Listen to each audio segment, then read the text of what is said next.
రాయలసీమకు pump energy పరిశ్రమలు వచ్చాయని అన్నారు మంత్రి టీజీ భరత్. కడపలో రాయలసీమ రైజింగ్ కార్యక్రమం నిర్వహించారు.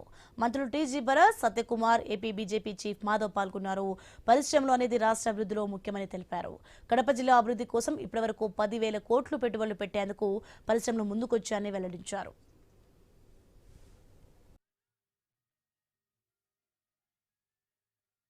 We have been regularly following on MOUs also.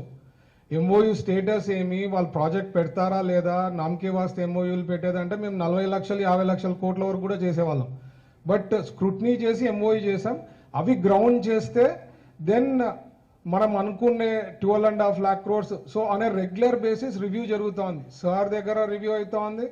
మా మినిస్ట్రీ లెవెల్లో కూడా కంటిన్యూస్లీ MOU సంబంధించిన ఎంటర్‌ప్రెన్యూర్స్ని పిలిచడము, డిస్కస్ చేయడము, పెట్టుబడులు కన్ఫర్మ్ చేశారు కదా, ఎప్పుడు పెడతారు, ఎప్పుడు స్టార్ట్ చేయబోతున్నారు అనేది ఫాలోఅప్ చేయడం జరుగుతోంది. So that is one of the most important. చాలా మంది స్టేట్స్ కూడా ఓకే MOUs చేస్తారు, but later on they don't follow up. ఇక్కడ we have continuous follow up and the reason is of doing business నుంచి speed of doing business అనేది మీరు 2-3 projects నేను చెప్పగలుగుతారు. ఒకటి గూగుల్, ఒకటి పెద్దది ఆర్సిలర్ మిత్తల్, అండ్ ఇక్కడ ఆమ్కా ప్రాజెక్ట్ మననే మనం ఫౌండేషన్ స్టోన్ వేయడం జరిగింది, మీకు తెలుసు, ఇక్కడ రాయలసీమలోనే.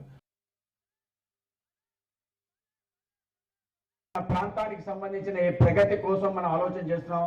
ఉపాధి కల్పన కావాలి, అందరిలో కూడా ప్రతి చేతికి పని కల్పన ఏ విధంగా జరగాలి అనే ఆలోచన, ఆ విధంగా పారిశ్రామిక ప్రగతి ఏదైతుందో తప్పనిసరిగా ఆ ప్రాంతంలో కావాలి. ఇవాళ ప్రారంభ ఏదైతే ఆలోచన ఉందో అది ఈ యొక్క పరిశ్రమలు, మన ప్రాంతాల్లో ఉండే పరిశ్రమ సంబంధించిన what are the opportunities, challenges and also our goals. ఆ విధంగా ఇవాళ ఈ యొక్క ముఖ్యంగా ఈ రోజు ఉండే పూర్తి దినంలో 3 రకాల టెక్నికల్ సెషన్స్ జరుగుతాయి. ఇది ప్రారంభ సమావేశం మాత్రమే.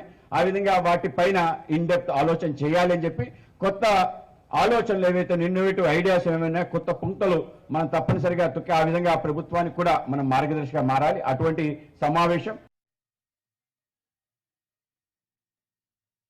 అనంతపురం జిల్లాలో మామిడి కానీ, చీనీ కానీ, పులివెందుల ప్రాంతంలో చీనీ కానీ, ఉద్యానవన ఉత్పత్తులకి ఇవాళ రాయలసీమ అనేది కేంద్రంగా మారింది. ఇవాళ నీటి వనరులు పెరిగిన నేపథ్యం, రాబోయే రోజుల్లో పోలవరం ప్రాజెక్టు పూర్తయిన తర్వాత ఈ ప్రాంతం మరింత సస్యశ్యామలం అవుతుంది. అదేవిధంగా ఈ గోదావరి కావేరి అనుసంధానం ఏదైతే జరుగుతుందో దాని తర్వాత రాయలసీమ రూపురేఖలు వ్యవసాయ రంగంగా మారిపోతాయనే విషయంలో ఎటువంటి అనుమానం లేదు. అయితే వాటిని అందిపుచ్చుకోవాల్సిన పరిస్థితి మాత్రం కావాల్సిన పొలిటికల్ విల్ కావాలి, దాన్ని పూర్తి చేయాల్సినది కావాలి. ఇవాళ కేంద్రంలో, రాష్ట్రంలో అటువంటి పొలిటికల్ విల్ కలిగిన నాయకత్వం ఉందన్న విషయం కూడా మనకు తెలుసు.